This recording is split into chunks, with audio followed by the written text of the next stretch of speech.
My father stood in the middle of my sister's wedding reception, raised his glass, and smiled at 200 guests. Then he announced that he was still paying my college tuition. The room filled with polite laughter.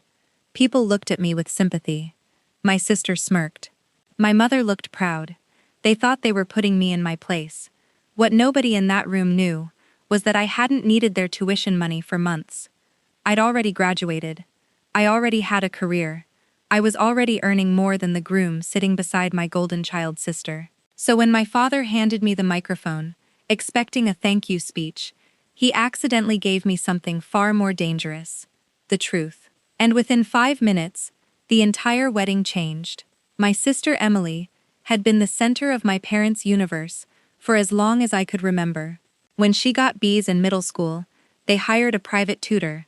When I graduated near the top of my class, they congratulated me over dinner and moved on. When Emily wanted a car at 18, my father made it happen. When I needed money for textbooks, I worked weekends at a grocery store. That was simply how things worked. Emily wasn't a bad person, exactly. She'd just grown up believing the world revolved around her, because everyone around her acted like it did. So I learned early that if I wanted something, I'd have to earn it myself. I chased scholarships. I worked part-time jobs. While Emily spent weekends at parties, I spent mine studying or saving money. By the time I reached college, most of my tuition was covered through academic awards and internships. The little support my parents still provided came with constant reminders of how generous they were being. Then Emily got engaged, and nothing else mattered. Every family conversation became about the wedding. My parents poured money into venues, photographers, flowers. It wasn't a wedding. It was the Emily show. And soon the demands started coming my way.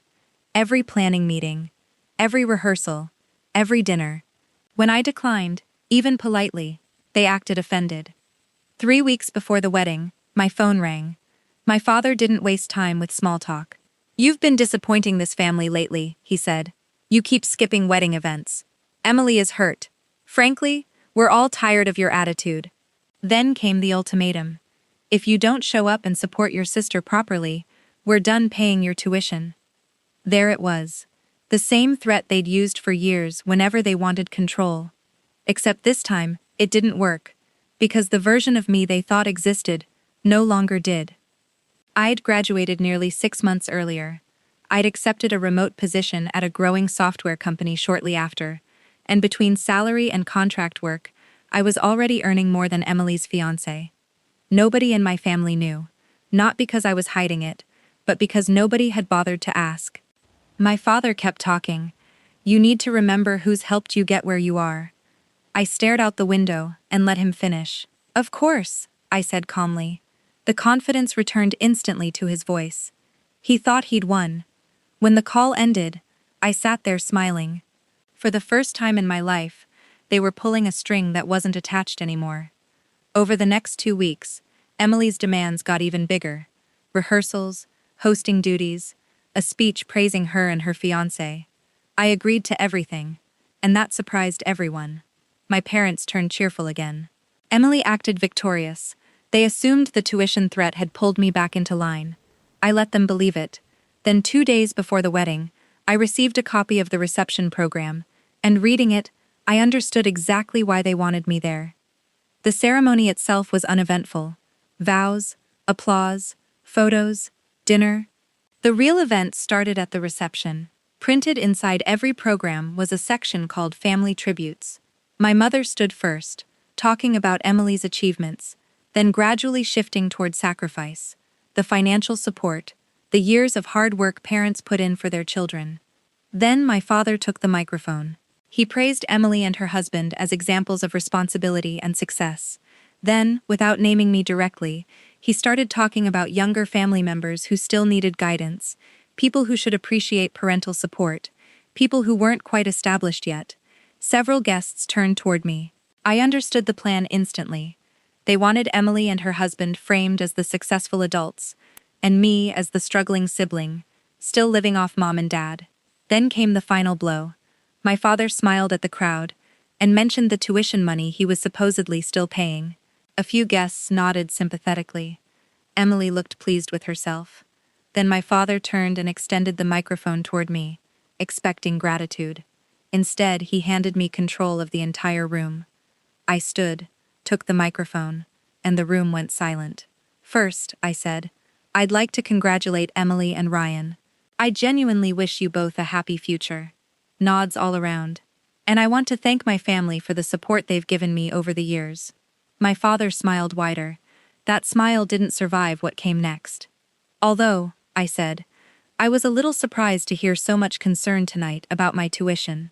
A few soft laughs. My parents didn't join in. The reason I was surprised is because I graduated 6 months ago. The room went completely still.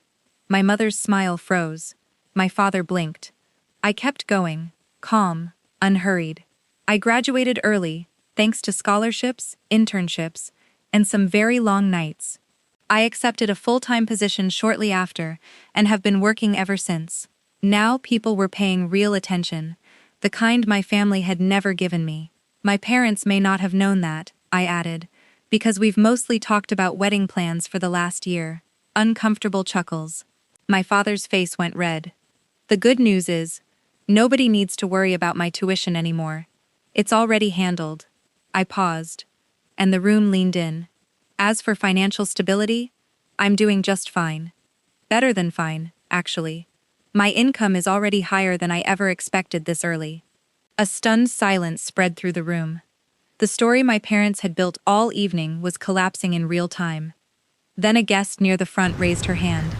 Wait, if you graduated 6 months ago, did your parents attend your graduation? Silence again. I looked at my parents. Neither said a word, so I answered for them. No, they were busy touring wedding venues that weekend.